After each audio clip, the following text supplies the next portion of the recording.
Thank you for tuning in to Understanding Financial Aid Award Letters by me, Mrs. Russell. So I'll be going over a couple things today. First, we'll start off talking about what is the Financial Aid Award. We'll go over some common components that you may see in a Financial Aid Award letter, look at some sample awards, look at a comparison worksheet that I go through, and then even some information about how to appeal an award. So what is the Financial Aid Award? It's a notification that students received after completing the FAFSA about how much it costs to attend their college and how much financial aid the school is willing to offer them. This will be the school and money that has been approved after the students submitted their FAFSA from the state and from like the national federal Pell Grant of how much the student can receive to pay for their education. Sometimes it may be called a financial aid offer. Sometimes it's called a financial aid package, award letter. A lot of times is what I use, and I'll say, ask the student to bring in their award letter, or the parent, have you received their award letter? But it's a lot of terminology, but it all means the same thing. So common components that you'll see on a financial aid award letter will be the cost of attendance. This will look at the direct and indirect costs, which we'll talk about, the type of aid that a student can receive. So on their financial aid award letter will be scholarship, grants, loans, and also it will include some work study. Their EFC, which we'll also talk about, which is their expected family contribution, which is a number that is given to them, assigned to them by the federal government about how much you are expected to pay. And then their net cost, which is the amount they'll have to pay for their first year of attendance. An important thing to remember is when you receive your award letter, it only estimates how much you are expected to receive for that first year. Things can change for the second, third, fourth, fifth year. So all the estimate can truly be used for is for that first year of school. So in order to receive a financial aid award letter, a student must complete the FAFSA. So you will go to fafsa.ed.gov, complete that, and then after you complete it, you will get an electronic student aid report. When you get your student aid report, it will include a couple of things. Number one, it will let you know that you completed the FAFSA and it has been submitted. So that's very important. Number two, it'll have the date that you sent it in, the date it began to get processed. And then it also will include your EFC. So you see in the sample student aid report that I have included, their EFC is 007912.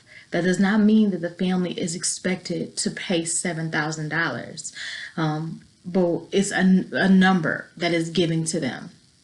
Usually if that EFC number falls below 5,000, then they can receive some sort of federal Pell Grant and federal grant money. Once you go above 5,000, then the amount that you will receive kind of goes lower and lower until you're really just looking at unsubsidized loans.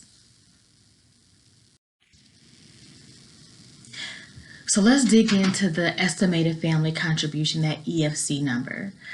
Colleges will award scholarships according to the financial need. So like I said, the students and families that fall under 5,000 in that EFC, usually they are the ones that are going to receive the most money and the most money in Pell Grant. If your EFC equals a 0, which is completely zeros out, then most likely the school is going to offer you some type of grant program, some type of scholarship program where your entire cost of tuition would be paid. What's important is that the lower your EFC, you will receive more money, but you will receive more money for tuition. MSU and a couple of other schools are the only schools I know that really will assist and look at housing as also an important factor for paying for. A lot of schools will say, we'll pay for your tuition, but housing will be on you, or you'll have to stay at home. It's important to remember that when you see that EFC number, it is not how much your family pays. It's just an index, a number that is given to you by the government. It can be found on the student aid report, which I just showed you in the last slide. And this amount is calculated by completing that FAFSA. So that's the only way that you can get the EFC. So understanding direct costs and indirect costs. A direct cost is something that must directly be paid in order to attend the school. You have to pay tuition and fees, so that's why it's direct cost. If you stay on campus, you have to pay for room and board, so that's why those are direct costs. When we look at indirect costs, books, supplies, transportation, eating outside of your meal plan, any parking fees, those we don't include when we're looking at a student's direct costs. We want to make sure we can get them on campus, they can be fed and they can be housed. All other costs we figure out along the way. So that's why we put them in the indirect costs.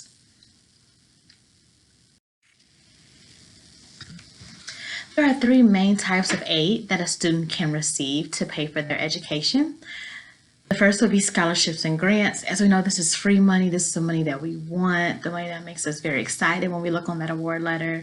It can come from the federal level, which would be the federal Pell Grant, which will be the Supplemental Educational Opportunities Grant, which I call the SEOG grant.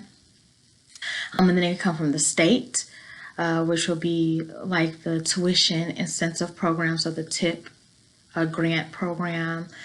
And then it also can come from the institution. So you have schools like Eastern, which will say, okay, if you receive the Pell Grant, if you receive SEOG, after you add all of that money to your tuition, whatever is left, we will cover. So that would be like an institutional grant or scholarship. Then I'll switch over to the, all the way to the right side would be loans. So loans is borrow money. I understand a lot of families and students don't really want to take out loans, but sometimes they can really assist a student with achieving their education as long as we know how to be smart with our loan taking out. So of course, it's borrowed money. Loans must be paid back to the federal government. You have subsidized loans, which subsidized loans are based on a student's expected family contribution. So a student who has a low EFC, they will receive a subsidized loan, which means you don't have to pay back any interest while you're in school. So as long as you're in school, if you take out $2,500 when you graduate, as long as you start paying it back before 6 months after your graduation date or the day that you leave school for more than 6 months, then you'll just have to pay back $2,500. Unsubsidized loans are offered to all students. So that would mean if you take out $3,500, it's going to accrue interest based on what the interest level is, the interest rate is at that time that you take out that loan, and then you're responsible for paying those back. And then there is the Parent Plus loan. So the Parent Plus loan is offered to parents. The student cannot take it out. The parents want to take it out based on your credit. If you are denied the Parent Plus loan, then your student can get a little bit more additional and unsubsidized loan, but not if you deny the Parent Plus loan, they're not eligible to get the loan. So if you just say, you know what, I'm not taking out the Parent Plus loan, then the student can't just get more money. You would have to apply for the Parent Plus loan and be denied based on your credit. And then another type of aid that not a lot of students know about and families is work study.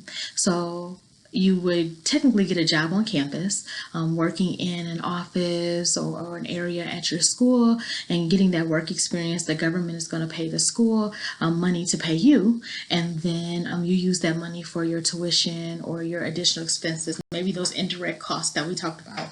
So your books or your living expenses, traveling back and forth to home, but that money is for your education.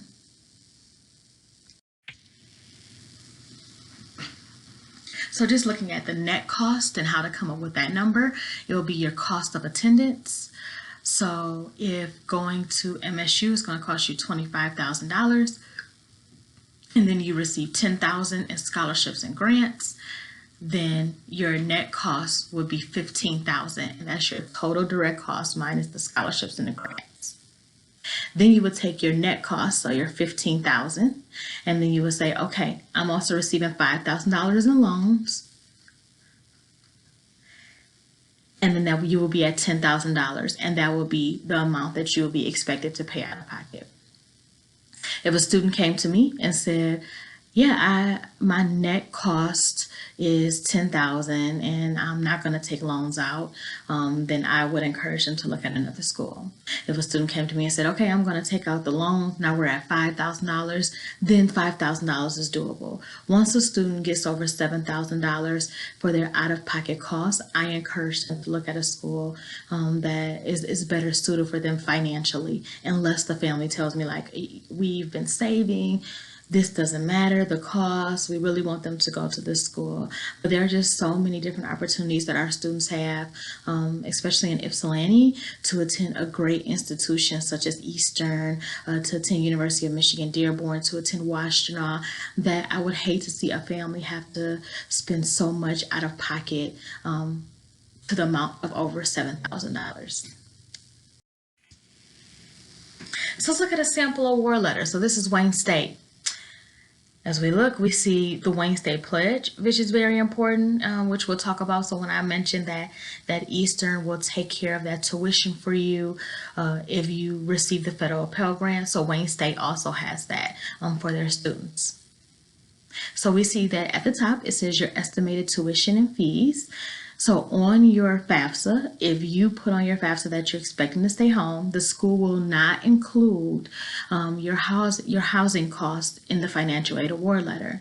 So I always have students just mark it on there anyway, even if they know they're going to stay at home, just so we can get a good idea of how much they're giving you to help you out with staying on campus. So altogether, to go to Wayne State for your first year, it will cost $13,432. Wayne State is giving the student the Gold Scholarship, so $2,000 a semester, so they're giving them $4,000 altogether for the year. The student received Pell Grant, so the maximum Pell Grant that a student can receive this year is, I believe, $6,495. So the student did not receive full Pell Grant, so they were not at a zero EFC. They probably were somewhere in the 3,000 area. And then Wayne State has a tuition pledge program, so they're taking care of the rest of their tuition. So if this student decided to go to Wayne State, their tuition is taken care of. They would have no tuition or fees cost at all. But if we look at their other costs, so $3,800 per semester, about $7,000 total. This is for their indirect costs. So this is their books, transportation, any housing or meals, them staying at home. So this is not them staying on campus. This is what the government says they would need to kind of stay at home. And they use their subsidized and unsubsidized loan. So they will be left with about $2,000 to come out of pocket for those indirect costs. So if going to Wayne State was their plan and making that drive to Wayne State about 40 minutes, sometimes in traffic, sometimes in the snow, was not a big deal, then this will be an awesome award letter. But most of our students who go to Wayne State are going to want to stay on campus. So that's when I would look at this and encourage the student to look at Eastern, or encourage the student to look at maybe starting at Washtenaw and applying for those scholarships, so that they won't have to worry about that transportation. This is just a closer look at what we just went over. Here goes another sample award letter from the University of Detroit Mercy. So they even use the word direct costs, which I love. You'll see that many schools have their award letters broken down completely different. Sometimes it's hard to understand. That's why I always encourage families to bring it in to me so that we can go through it together. But I think this one is a good award letter that I'm appreciative of for my families.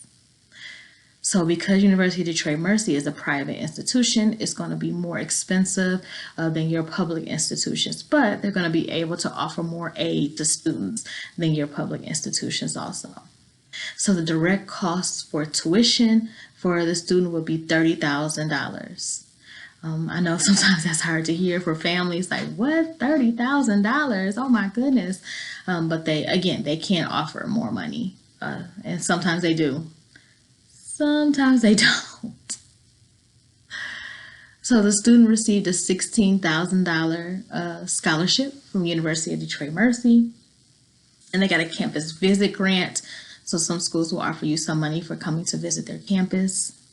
And then they got the Michigan tuition grant for $2,800. So that is if a student lists a private college as their number one school on FAFSA, then a lot of times they can get that Michigan tuition grant. So their total scholarships and grants they received is $19,000. And then their balance is $10,352. So if they were attending another school, a public school, $19,000 would be great. But when that's just, hitting a little piece of the ice chip off of $30,000. Then we see their additional resources. They received direct sub loan, direct unsub loan, so $5,000. If they use all their loan money, then they still have to pay $4,800 in order to attend the school.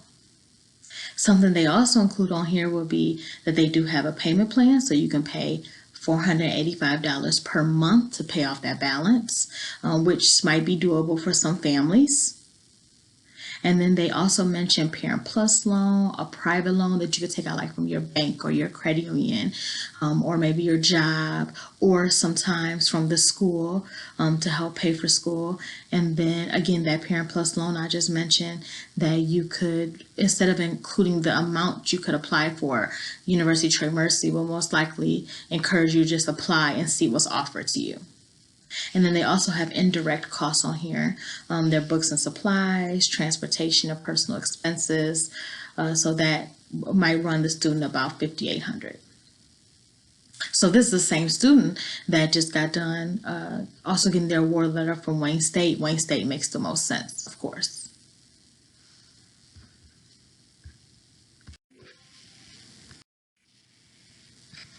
I think what's really important in this award letter is that we see that the school has made it a point to separate the direct and the indirect costs. The direct cost for the student is their tuition. Their tuition after their scholarships and grants, they're still going to owe $10,000. If they take that loan money and put it towards their tuition, they still would need about $4,800. And then their indirect costs. And I know that some families will say, well, why isn't books and supplies direct? Because they have to have them to attend. And that's true. But we don't know that books and supplies are going to be $1,200. And different schools have different options. So some schools may have a book advance that you can do. Some students can find their books on Amazon and on Chegg, and they won't need to pay top dollar for their books. So we don't know that it's going to equal $1,200. We don't know that transportation and personal expenses are going to equal $4,500. We know that students are going to have a good time, want to enjoy themselves, visit their friends. Some of them are going to drive, but we don't know that it's going to equal $4,500. But what we do know is true is that your tuition is going to be $30,000. Additional resources that they have at the bottom. So they talk about federal student loans. They talk about work study. The work study amount is not on here, so it doesn't look like the student was awarded work study, but they do go through it. So this is the University of Trade Mercy did a great job with their award letter. Here goes another sample award letter, and this is from Eastern. So the tuition and fees, and they even put the credit hours per term. So that's actually really important. Because I tell many students in order to graduate in 4 years, you can't take 12 credits per term. So you can't just leave it at 4 classes per term. You have to look at 15 credits and above if you want to graduate in 4 years. Now, no one says that you have to graduate in 4 years. Most students are graduating in 5.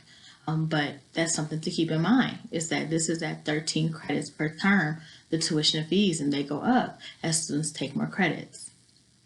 So altogether, the student would need $12,226 in order to attend.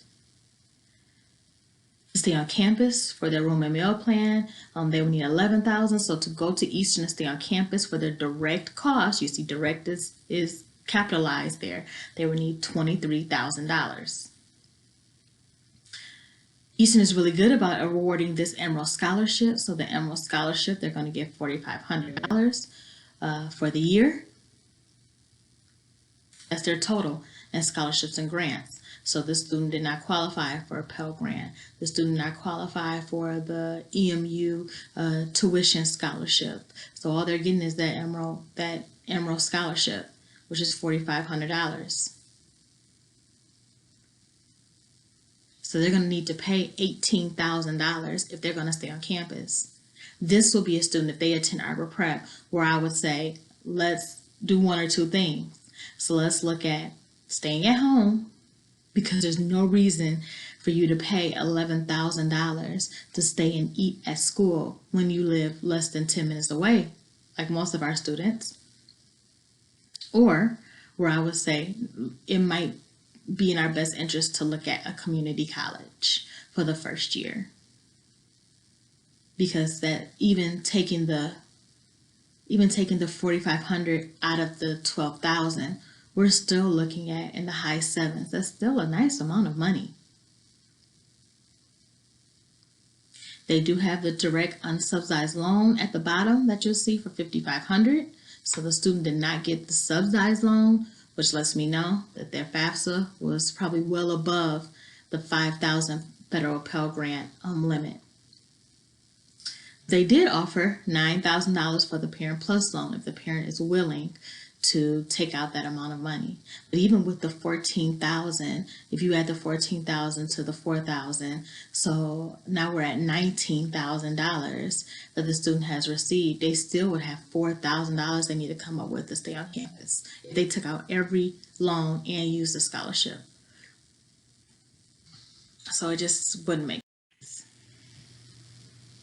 On the back of Eastern's financial aid award letter, they break down and let the student, what was the estimated cost of attendance, what was the expected family contribution, that number, and their cost of attendance minus their EFC equals their need.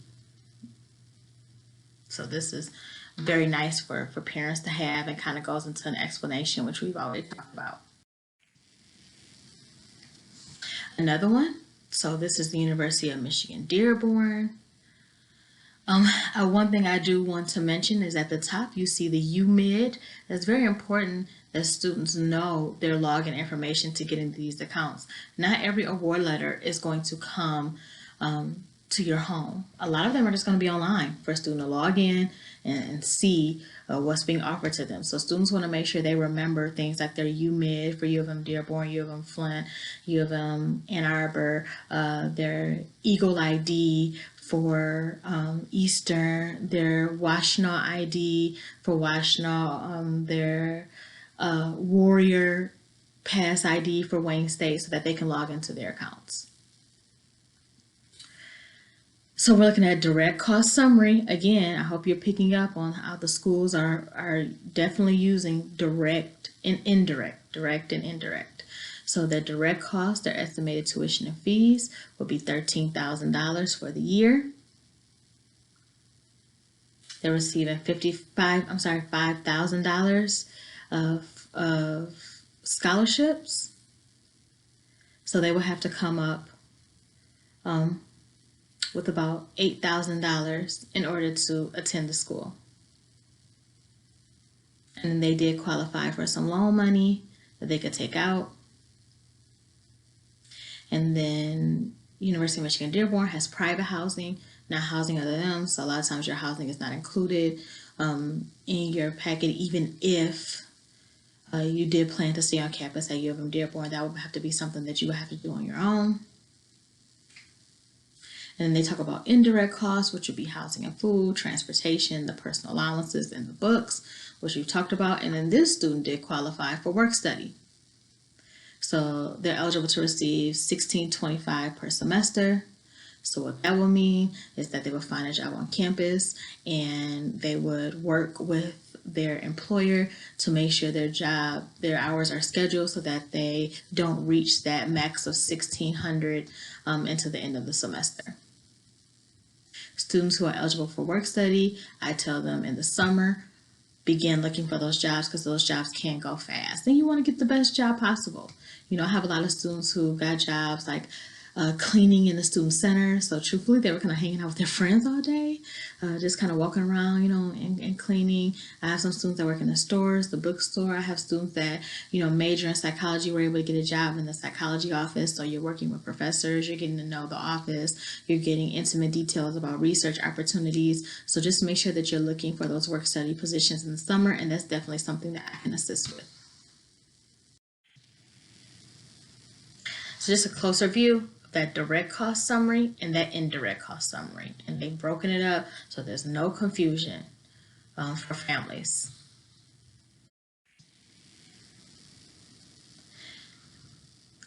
So I just gave you a second to read that, because it is so important that you do that FAFSA every year. That's the only way you're going to know what aid you're eligible for, and the only way you're going to be eligible for new aid if your circumstances change at home. So I would bring the students in. I would take all of those financial aid award letters that we just went over, and I will kind of break down what they received, and then for us to look at out-of-pocket costs and see which one will be the best for them. One thing to note is that you may be able to negotiate your financial aid award letter. So if you get an award from Eastern and you see you didn't get anything like you were supposed to, like you thought you would, or if you've lost your job, or if family circumstances have changed, there are additional documents that you could send in to appeal your award letter. If you're attending a private school, you do have, in a public school, you have the right to call and say, I can't come with what you're giving me, and then see if there is anything else they can offer you. Truthfully, all they can do is say no. So again, a reason to appeal your award letter will be you get a better offer from a similar college. So if you are, again, applying to like Albion, and then Adrian gives you $30,000 in loan money, in gift and loan money, and Albion gives you $25,000 and you really want to go to Albion, I would definitely suggest calling the school and saying, this is what I was offered, I really want to come here. And if they really want you, they'll find the money. Now with the public schools, sometimes they can offer you a little bit more scholarship money. Maybe sometimes they can make you qualify for some private scholarships they know about. But this really rings true with the private colleges and universities.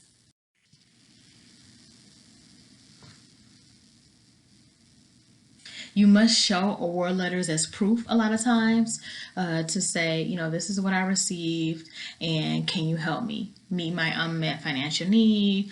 I'm trying to take care of my out-of-pocket cost, or that net cost of attendance I really need help with. COVID may have affected your income. You may have increased expenses because you have medical or legal bills, or now you have to take care of a family member. So you have to provide documentation, but those will also be great reasons to think about appealing your financial aid award letter. And I can always assist with those.